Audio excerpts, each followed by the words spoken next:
Good day and welcome to another edition of the Military and Foreign Affairs Network. I am your host, the voice of reason.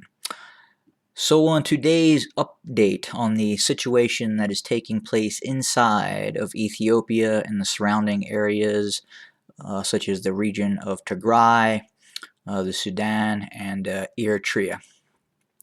First off, there appears to be a possible counter-offensive underway by the Tigrayan Defense Forces, the TDF. And it would appear that their initial strategy is to focus on northern areas in and around Adigrat, specifically to the west of Adigrat, all the way towards the border of Ethiopia. And that goal would also be to shut down supply traffic along the B20 highway. Secondly, as we speak, over the last 24 hours, there has been significant activity in southern Tigray in this area. There has been numerous reports of Ethiopian fighter bombers active in the area, conducting airstrikes against alleged positions of the TDF. At the same time, we are hearing of intense clashes in which the TDF reports that it has caused hundreds of casualties to the Ethiopian National Defense Forces. As this is taking place, we have also heard Abiy Ahmed come forth and has basically requested a mobilization, a troop call up of young fighting age males to join the military as opposed to joining Facebook.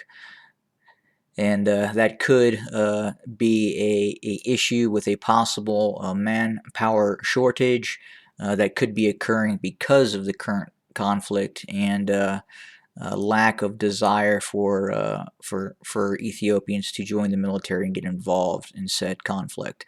We are also getting reports that in the Tigray region, that in fact a great many fighting age males have in fact started to join the perceived resistance movement to the Ethiopian occupation inside of Tigray, and that is the United Nations has talked about that in terms of fighting age males joining groups in opposition to what is occurring to inside of Tigray. Another issue that we are hearing about too is several towns and rural towns and Oromo areas have been taken over by the Oromo Liberation Army. So we are seeing the OLA become more active as Ethiopia enters into this period of strife.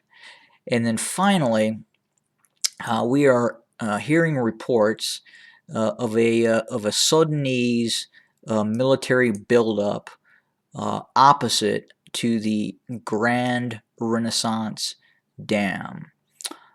So as we know, there is going to be a possible second filling of the GERD, of the Grand Renaissance Dam, by Ethiopia, and talks have not resolved this issue. And it would appear that Sudanese forces are making preparations for a possible venture into this area in case talks break down and they do not see a positive outcome in terms of how they view the process of operating the dam and how it could possibly jeopardize water rights and inside of Sudan. But again, it sounds like there is a troop buildup in this area, and the military option is on the table for Sudanese forces to enter Ethiopia. And now, as we know, in this area, as we speak, there is continued fighting between Ethiopian and Sudanese forces. So The Ethiopian National Defense Forces is definitely earning its compensation over the period of weeks, with a conflict in Tigray, a conflict and a continuing conflict that seems to be getting a little bit more hot in the Oromo areas, and then obviously the Sudanese-Ethiopian border crisis in conjunction with the Grand Renaissance Dam troop activity in this area.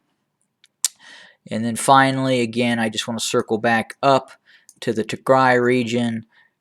Again, I have talked about this in other episodes, but I believe the goal eventually, obviously, is to retake Mekelle.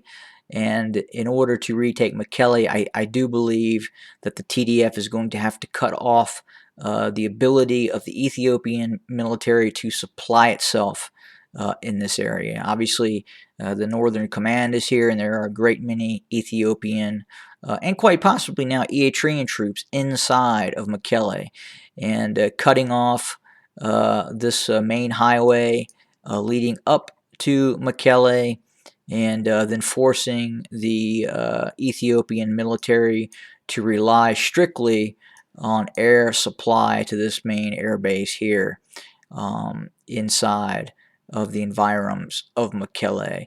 Would appear to be the military goal right now of Eritrea, again, I'm sorry, of Tigray, to fight and continue to fight inside the mountainous areas that is in central Tigray, but we're also again seeing a heavy flare-up and fighting in southern Tigray, and then as I spoke yesterday, there is fighting occurring in northern Tigray.